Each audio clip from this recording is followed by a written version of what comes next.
having finished the story and putting it out into the world, it really does feel like I've arrived somewhere. It Ooh, feels like my whole self is integrated in a way that it wasn't. Like I've pulled the pieces of me that I've always known were there into a whole kind of creation. what's good?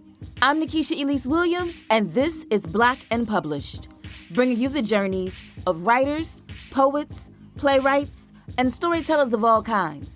Today's guest is Ashton Lattimore, author of the historical novel, All We Were Promised. The novel follows three young Black women in 19th century Philadelphia.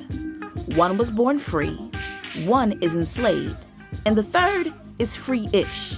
She's self-emancipated with her father, who's maintaining their liberation by passing for white.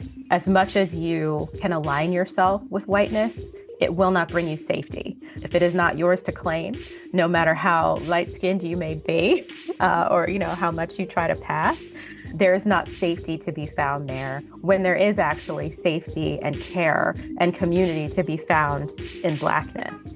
Ashton's community has always been among readers and writers, even though, like many bookish Black children, she dabbled as a lawyer before she returned to writing. The Michelle Obama moment she had that led her to change her life and pursue her passion. Plus, how Les Miserables inspired the plot of her novel. And the hidden pieces of history Ashton hopes to uncover to help America rediscover its true self. That and more is next, when Black and Published continues.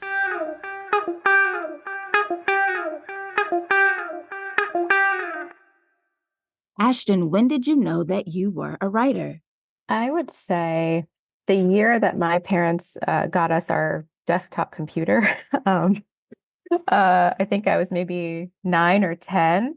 So I was in fourth or fifth grade. And as soon as we got it, and it had this software, Word Perfect. I don't know if regular Word was a thing. Whoa, I'm Yeah. taking it back. Yeah. I'm not young. Um, so we had Word Perfect. And one of the first things I remember doing is like realizing I could sit down and just start typing out stories. I had always been a reader. I don't have any siblings, so it was mostly just me and my books, me and the encyclopedias. And when I started to have the chance to tell my own little stories, I was off and running and typing up little short stories, science fiction, I think they were at the time, and presenting them to my fifth grade teacher, who was very encouraging, which was helpful. But yeah.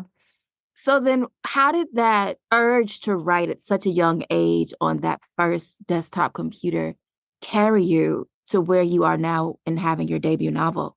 I think I kept that urge with me, and it just started to take different forms the whole time that I was growing up. I was writing short stories when I was in elementary school, and I think in middle school and high school is when I actually turned to poetry.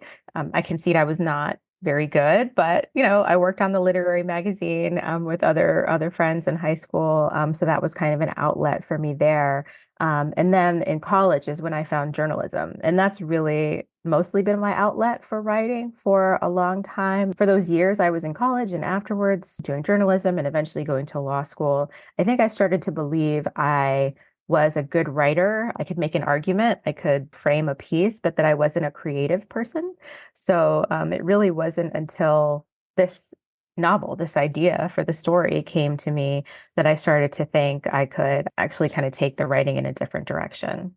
Why didn't you think you were a creative person? I don't know. I think I had this idea of a creative as, like an artist and somebody who just has wild, like flights of fancy and imagination and this drive to create. And I think because I was channeling that drive into journalism, I was writing op-eds and things like that.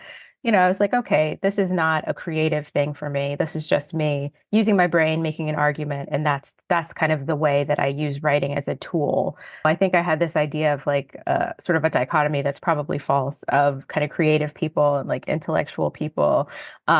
Not that I necessarily thought I was super intellectual, but just that I wasn't like one of those special gifted creatives that has stories in their heart and wants to tell them. So I'll just kind of stay over here in my little box with my kind of straightforward writing and leave it at that.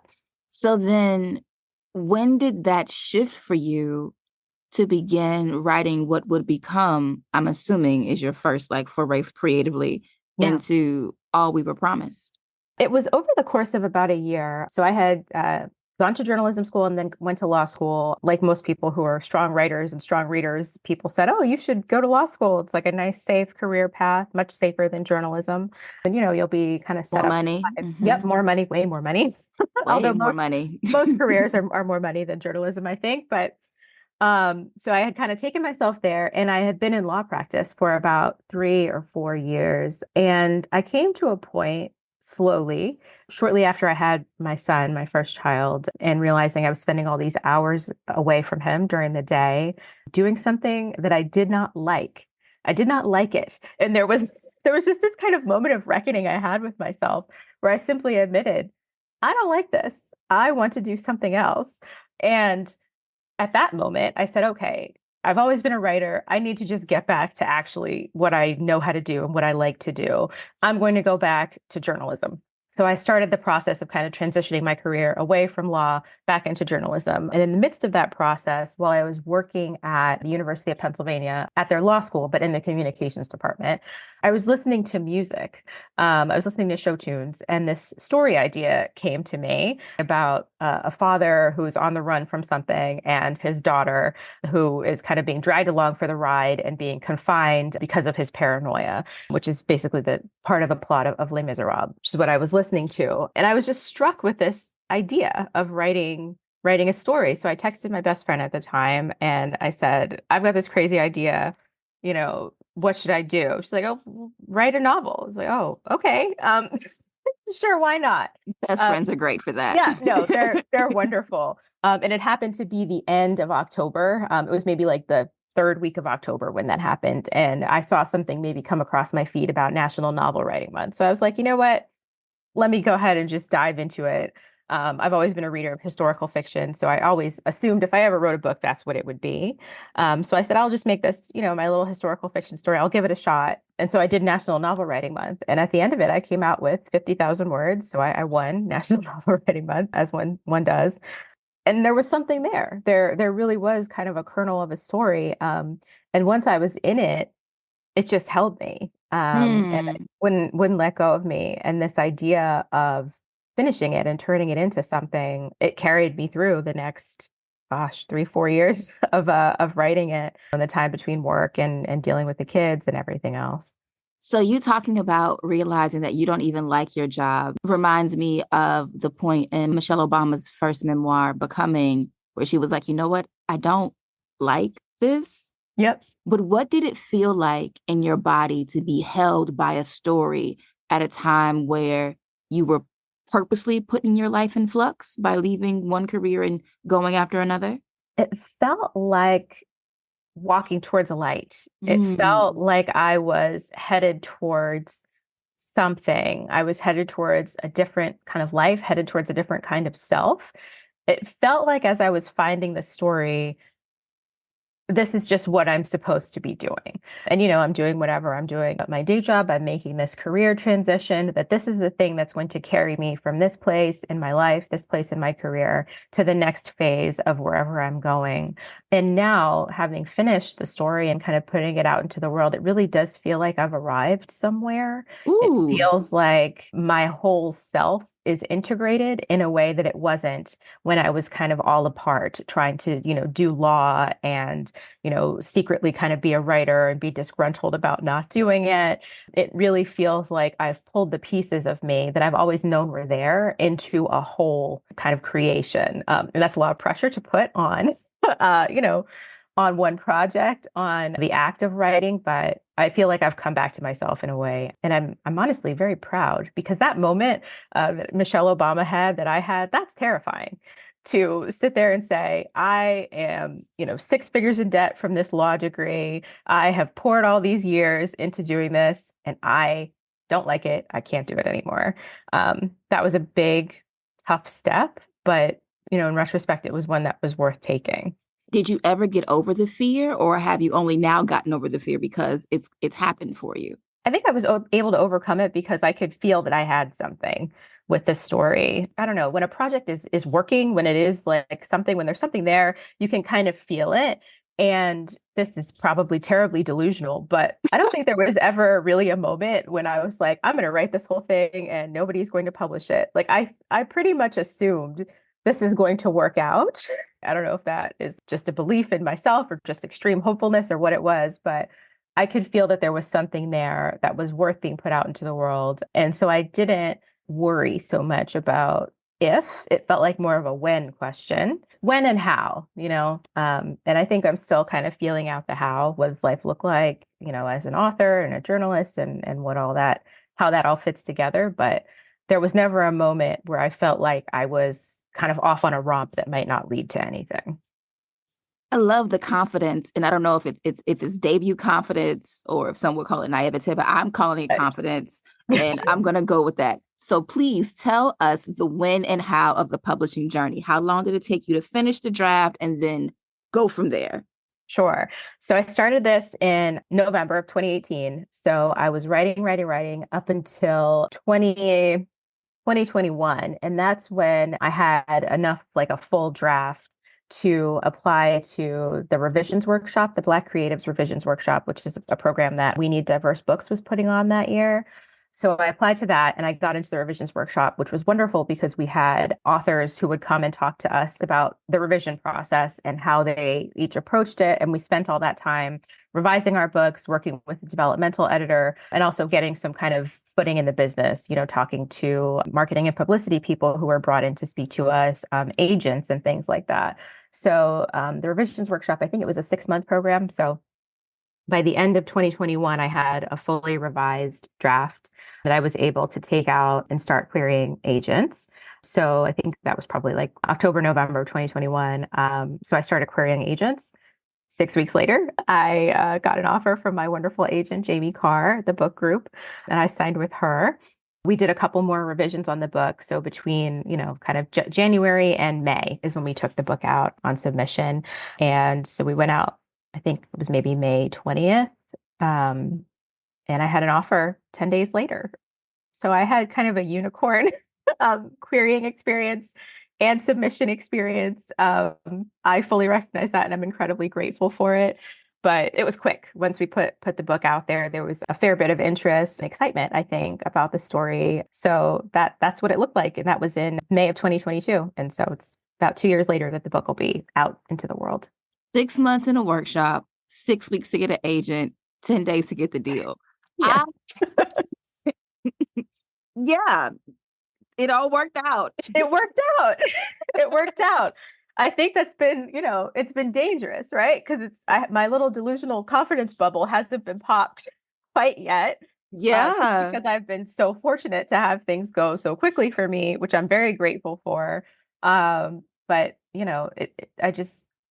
I'm grateful for all the excitement, I think, that I've seen on the journey so far. And hopefully, it translates to readers, but it did feel like, it felt like very validating is what it felt like. I put all these years into this. I shifted my career and I was right. Yeah, because we didn't really talk about the 3 years that you spent writing the novel, including the years of peak pandemic when you having children at home. Yep.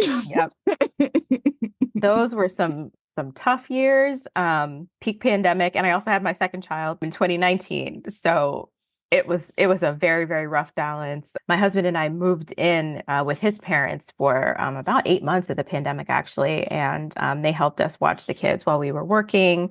By that point, I had moved to my current job where I run a news outlet, a nonprofit news outlet, Prism, and I was there. So the job was remote. So I was already kind of in that mode, but balancing that and a brand new baby and a pandemic, and then the 2.5, 3-year-old, my older son. A toddler. Mm-hmm. Yeah, a toddler. And now I live with my husband's parents. It was a lot. It was a lot.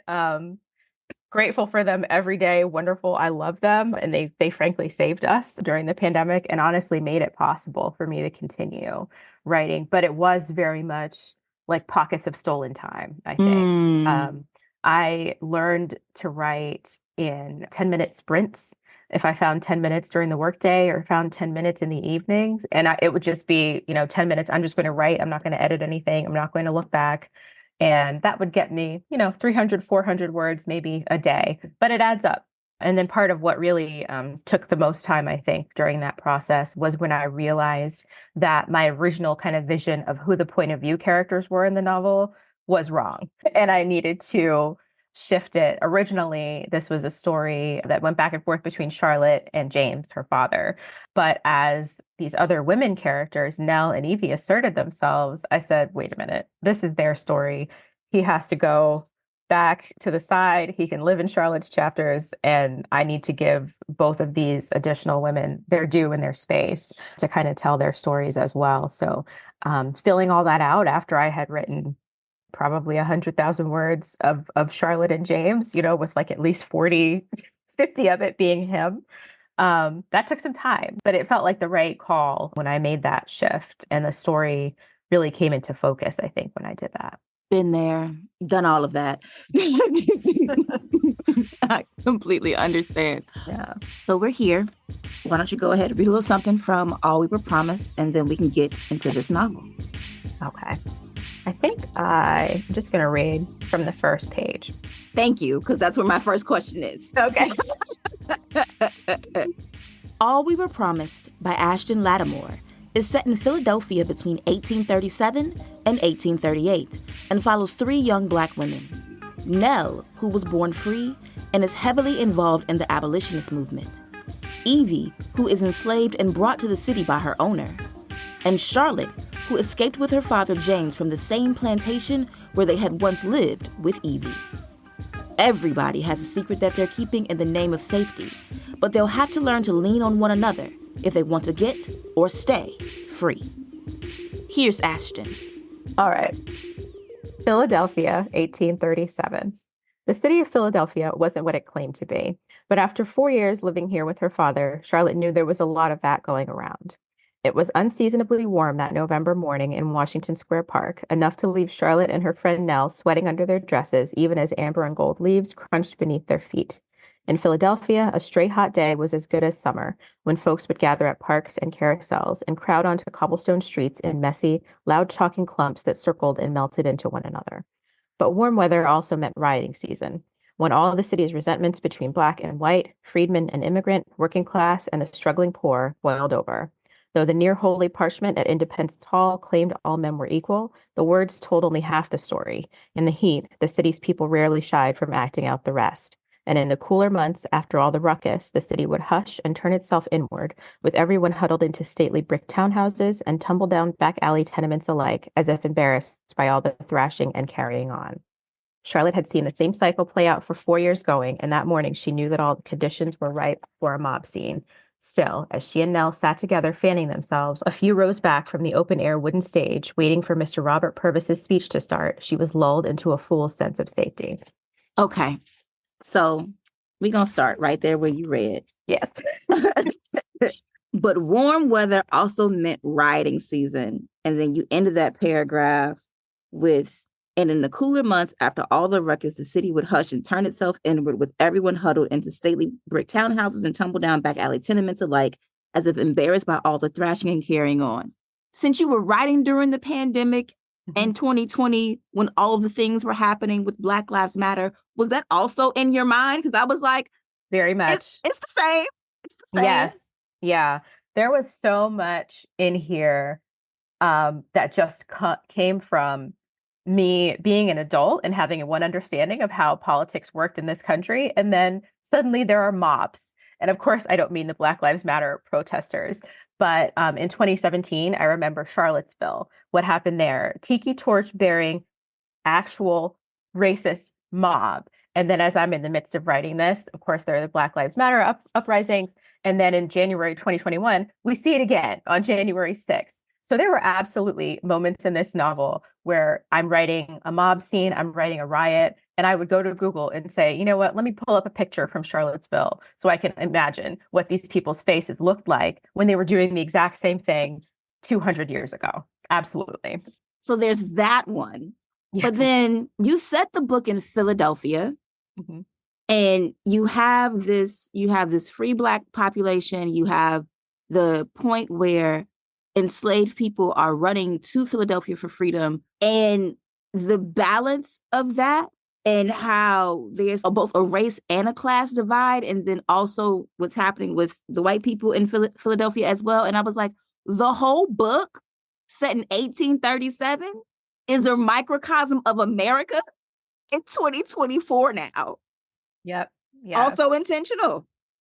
Also very, very intentional. I look at this book in part as sort of a chronicle of a social movement, the abolitionist movement, where you see these coalitions coming together and also starting to break down. It's a multiracial city, much like the United States. It's a multiracial democracy. And particularly in the Philadelphia Women's Anti-Slavery Society, you see this a little bit shaky coalition between white women abolitionists and Black women abolitionists. And the Black folks are like, hey, we need to actually like get out into the streets, like help these people do something very tangible to free folks.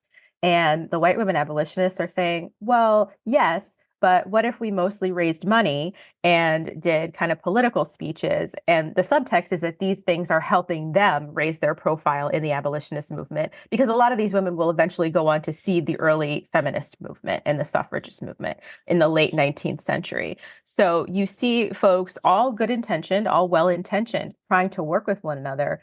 But one set of people has a much greater sense of urgency about who this work is for and how quickly it needs to happen. And I think we see a lot of that in conversations and, social movements today, which I get to, work around quite a bit at Prism, because so much of the work in the journalism that we do is, movement journalism, chronicling the social movements that are happening right now.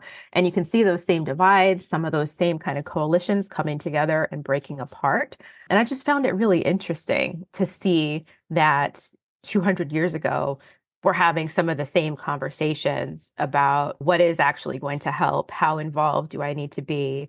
How big of a deal is this? How radical is it safe for us to be? Are we going to drive people away by being too radical in our demands? Those same conversations that a lot on the left are having now, you see them show up in 19th century America in this very different context.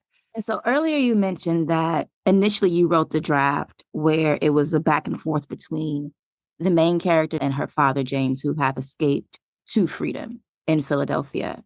James is a very light-skinned, passable Black man. And so you see the tensions in their relationship from the onset of the book. Why was it important to have that type of dynamic between father and daughter become more like slave and owner? He's a couple of things. He's an image of this idea of a passing person, but the story is not his story. So you get to see the impact of passing on the family members who kind of get left back behind in a way in Blackness. And I felt like that was an interesting perspective to explore. But I also kind of wanted to dig into, it's sort of a father-daughter story where fathers, generation to generation, have this idea of what I owe to my children is a roof over their heads and to provide for them. And if I've done that, we're square. And I think this is a relationship where you see there's something broken here between the two of them, and the racial difference between the two of them kind of underscores it. But I think that's kind of what that father-daughter relationship looked like. And James himself is interesting because he shows that as much as you can align yourself with whiteness, it will not bring you safety. If it is not yours to claim, no matter how light-skinned you may be, or how much you try to pass, there is not safety to be found there when there is actually safety and care and community to be found in Blackness. And there's value on that side of the line that he walked away from and suffered for it, which I think is important to show. Yes. And can you tell the story about Freedom Hall, which plays a central role in the novel and something that really did happen in Philadelphia? Absolutely. So Pennsylvania Hall was built between 1837 and 1838, and it was built by a biracial coalition of white and Black abolitionists, including the Philadelphia Women's Anti-Slavery Society, that raised a great deal of money to help this building go up. And the reason that they needed to build this meeting hall was that during all these years in the 1830s, abolitionists were trying to have meetings in other spaces in the city, but as kind of the temperature of the conversation around slavery went up, people were closing their doors to them increasingly. So they literally had to build themselves a meeting hall because nobody else would let them in to talk about this anymore, which should have been their first clue. Maybe this is not going to work out. But they build this meeting hall and they decide that the week of the grand opening, they're going to have this giant anti-slavery convention and conference where abolitionists from all over the country are going to come into Philadelphia and they're going to talk it out. They're going to have basically a convention about their movement strategy and tactics, and all meet and get to know one another. So it's the second week of May in 1838, and this group of abolitionists, they're coming from Boston, New York, other cities around the North. Black and white are mixed in this environment, which is a big no-no at this time. They called it amalgamation, which is like race mixing, Black and white people hanging out together. Basically, it was just very, very frowned upon. So people in the city are seeing these Black and white abolitionists walking in and out of the building together, brazenly talking to one another. And enough people start to get riled up about it that they put up placards around town to say, we need to stop this giant abolitionist meeting from happening here. This is not appropriate. They're not respecting people's property rights. That's what, slavery enthusiasts would call slavery property rights. So the placards go up during this conference. And the conference gets underway, and they get about 3 days into it. And because of the placards and because people have been getting riled up all week, eventually a mob forms outside of Pennsylvania Hall, and they start tearing the building apart and burning it down. The fire department comes and starts spraying the buildings next to Pennsylvania Hall, not the hall itself, so that the building can burn, but it just won't catch and burn down any of the other buildings around. So this to me was shocking when I learned about it. It seemed crazy that I had gotten all the way through, years of American history in college, in high school, and I'd never heard of this incident before. So I just felt like I wanted to bring it to light if possible, because it seemed really significant for what the world was like at that moment, and really, really shifted the way I thought about Philadelphia before the Civil War.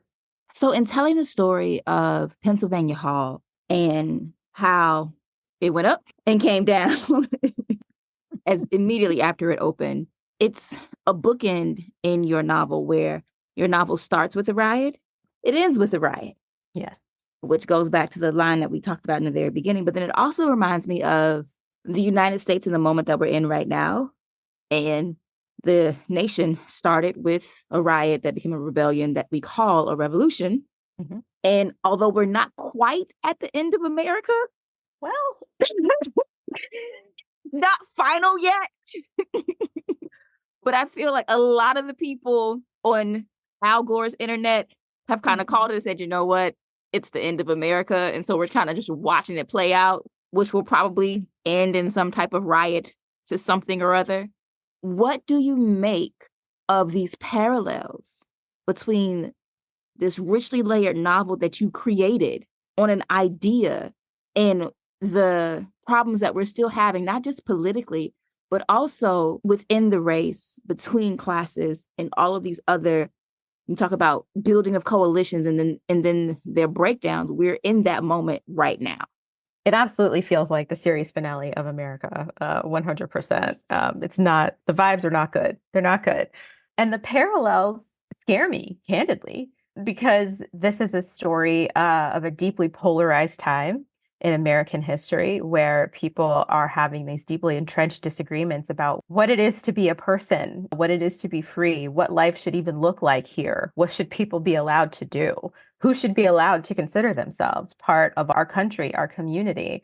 Coalitions come together, they break down, but nothing gets solved until a huge bloody conflict that culminates in the Civil War, which is a conflict that didn't actually solve anything.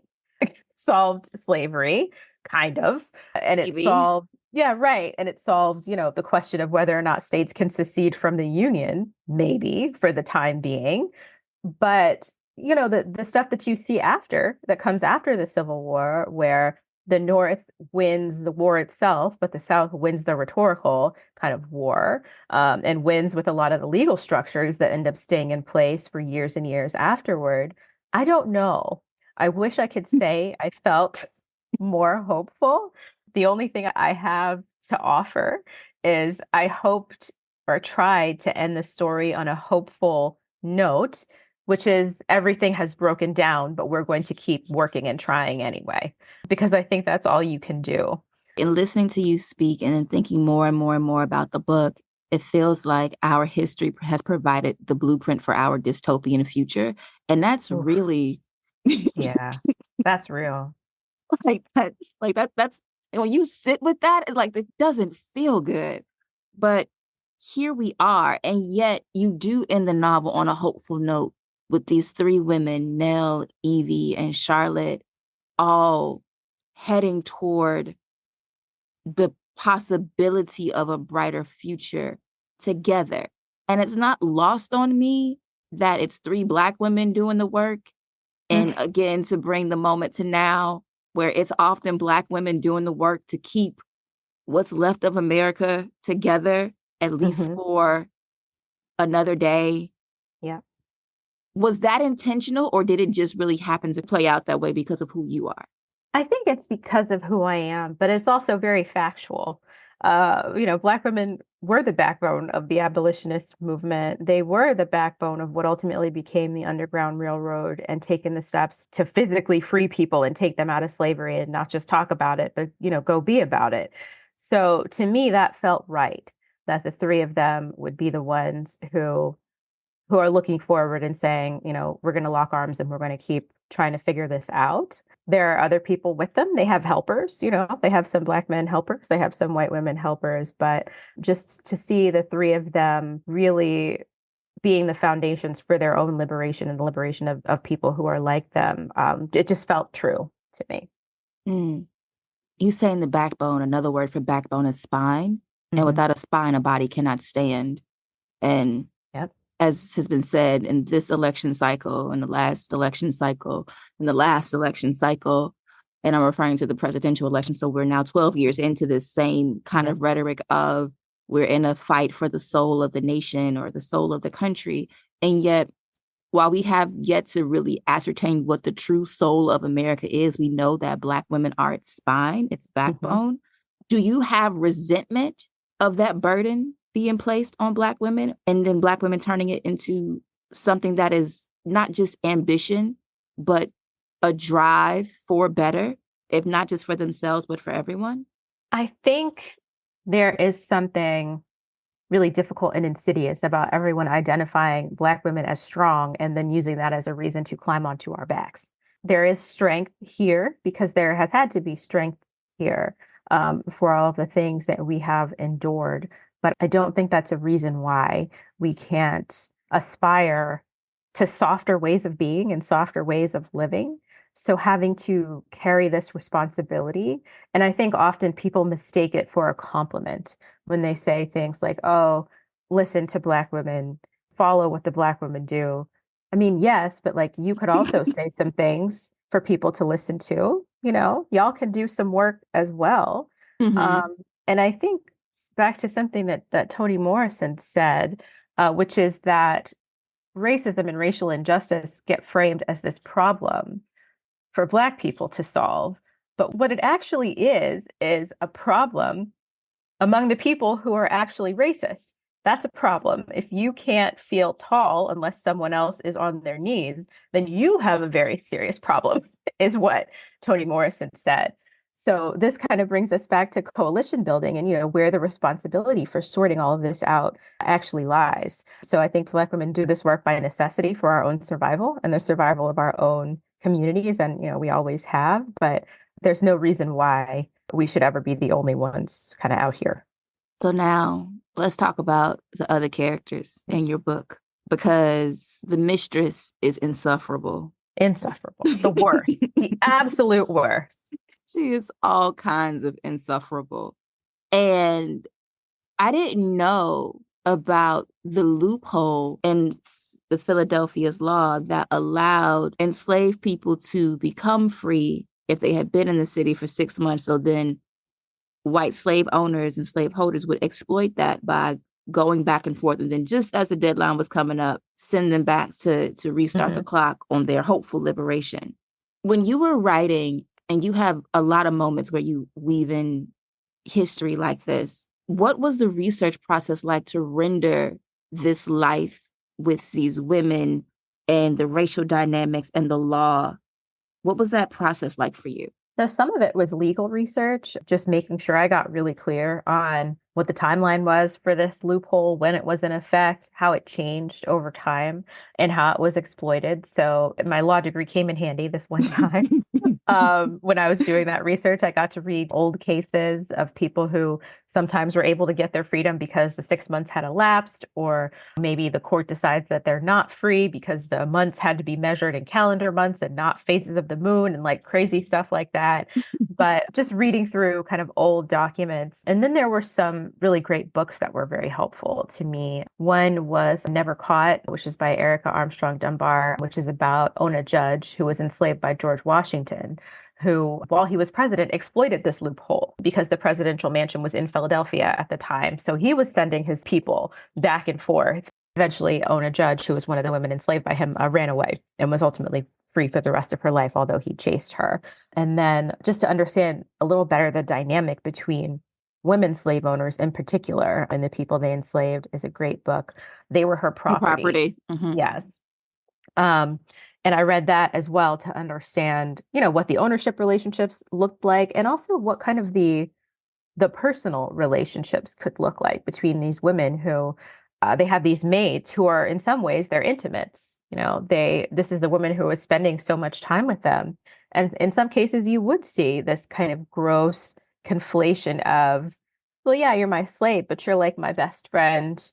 You know all my secrets. I can tell you things. And this kind of erasure of enslaved women's kind of autonomy and their own questions about how do they feel about this woman who is holding them in this position. And Kate was an interesting character to write because initially I think I sort of wrote her more like a cartoon villain, like she's ordering whippings and she's kind of twirling her mustache, but it felt to me like that wasn't necessary. I could let the simple fact of her being a slave owner be enough um, to convey her evil and her immorality.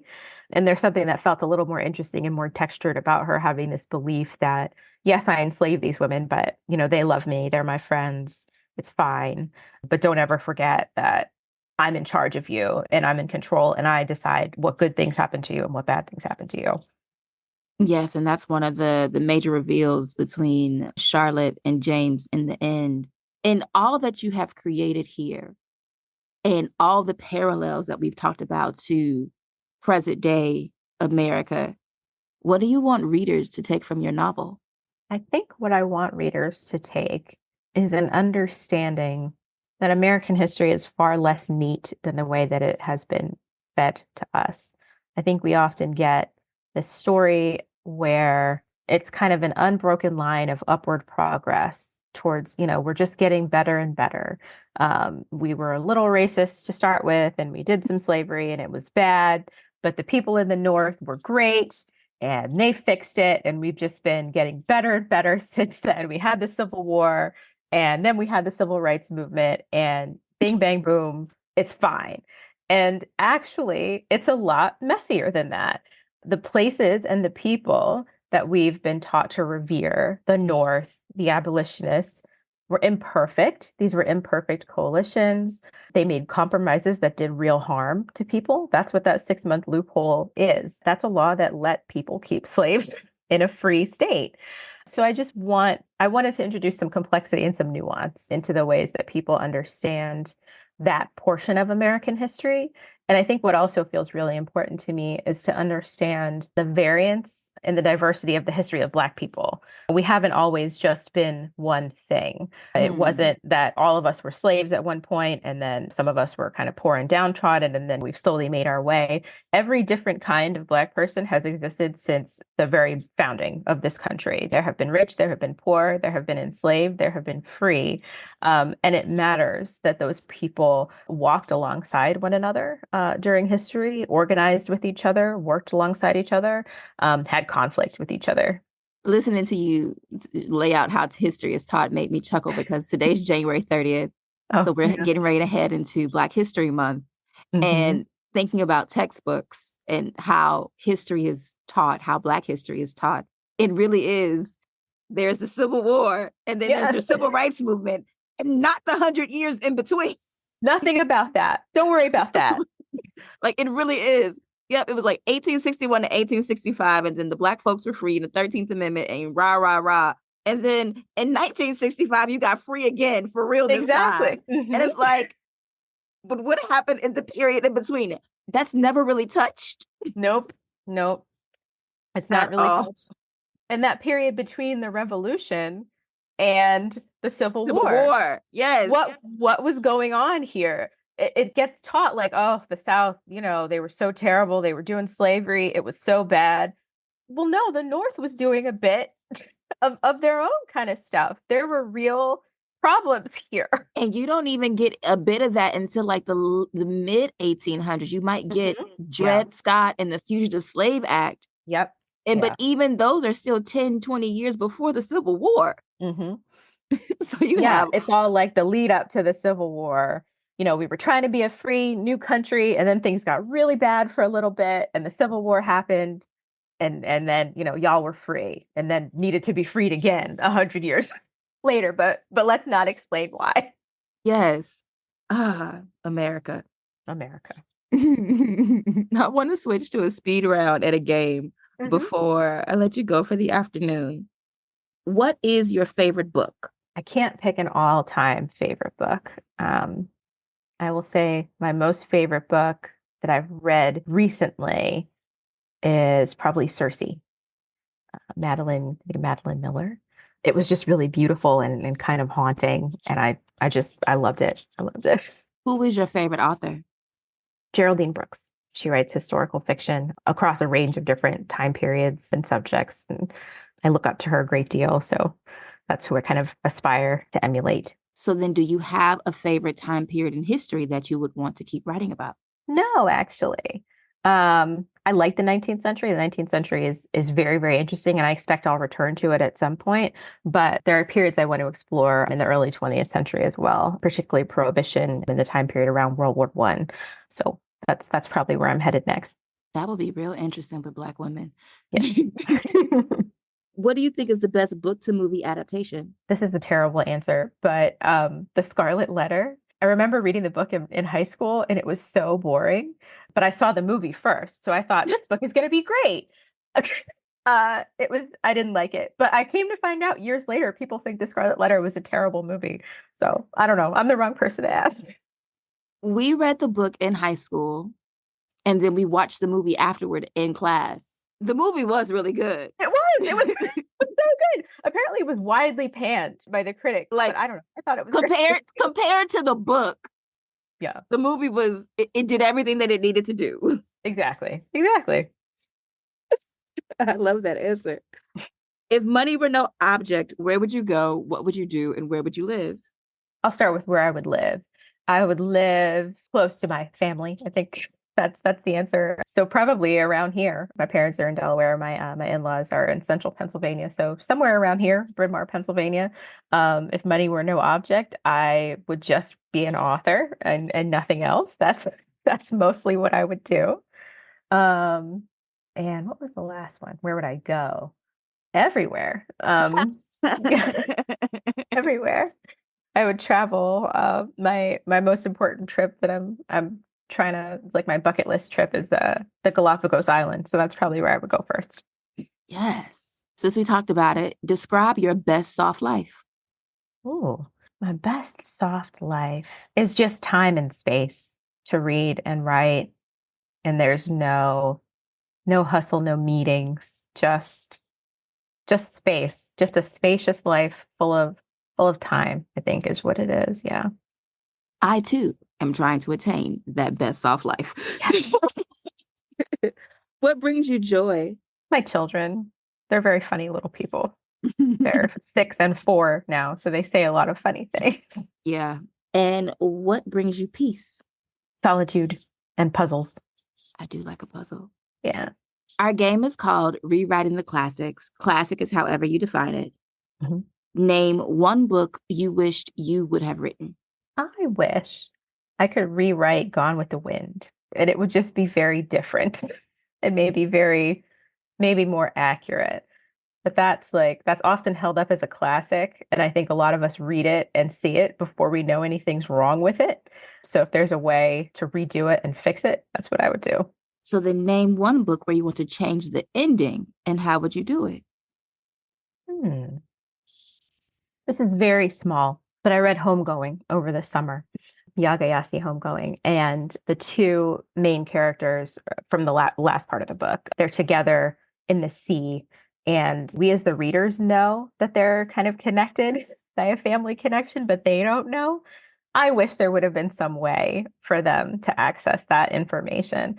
I know it ends on such sort of like a bittersweet note because they can never know. And that's sort of what the vagaries of history and slavery and colonization have done to them and their lines of family. But if there was just some way for them to feel or know that connection that they have across the diaspora, I think that's the one tiny thing I would change about an otherwise perfect book. Yeah, because they're cousins. Yeah. Yeah. And then name a book that you think is overrated or overtaught and why. The Catcher in the Rye. I I think about it so often, and my only thought is like, why did I have to read this book? I I understand it's considered one of the classics and it's, giving us a window into teen angst, but that sensation of why am I reading this? Why is this happening? That I felt while I was reading it, I think in like 11th grade has never left me. So that's I'm laughing for so many reasons that only my audience will know. But if they are keeping count, this has to be number 16 of interviews this season of people who said that Catcher in the Rye is the book that they give back. Like, your interview is going to air in May, and I swear you're like number 16. Oh my gosh. I'm happy to know I'm not alone. You are I'm not. happy.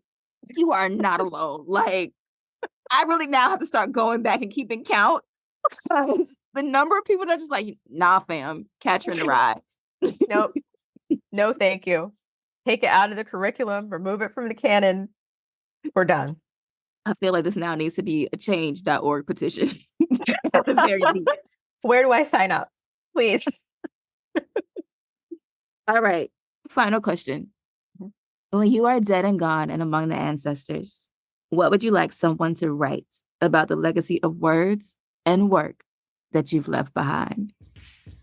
I would like someone to write that I showed them an America that they'd never seen before. Amen. Big thank you to Ashton Lattimore for being here today on Black and Published. Make sure you check out Ashton's debut novel, All We Were Promised, out now from Ballantine Books. And if you're not following Ashton, check her out on the socials. She's at Ashton Lattimore on Instagram and Twitter. That's our show for the week. If you like this episode and want more Black and Published, head to our Instagram page. It's at Black and Published, and that's BLK and Published. There, I've posted a bonus clip from my interview with Ashton about creating Black characters in the 19th century that one rarely sees in literature. Make sure you check it out and let me know what you think in the comments. I'll holla at y'all next week when our guest will be Dr. Jen M. Jackson, author of Black Women Taught Us, an intimate history of Black feminism.